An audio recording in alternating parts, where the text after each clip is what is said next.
आज हम आपको एक ऐसे मंदिर के बारे में बताएंगे जहां से कोई भी भक्त खाली हाथ वापस नहीं आता। जी हाँ, बिल्कुल सही सुना आपने, किले वाली माता का मंदिर जो बालोद जिले के दल्ली राजरा के कोटा गांव और बोरदी जलाशय के बीच स्थित है। ये मंदिर एक पुराना किले की दीवारों पर बना हुआ है और इसलिए लोग इसे किले वाली माता कहते हैं।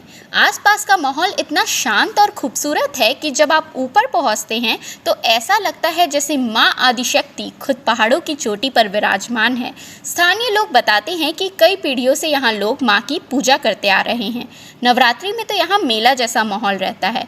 मंदिर तक पहुँचने का रास्ता थोड़ा चढ़ाई वाला है, लेकिन जितना ऊपर जाते हैं उतना ही खूबसूरत नज़ारा मिलता है। एक तरफ पहाड़, दूसरी तरफ हरा भरा जंगल और नीचे झील, जिसे देखकर आनंद मिलता है। स्थानीय लोगों का मानना है कि जो भी सच्चे मन से माँ से कुछ मांगता है उसे खाली हाथ नहीं लौटना पड़ता। अगर आप कभी दल्ली राजरा जाए तो माता के दर्शन ज़रूर करें।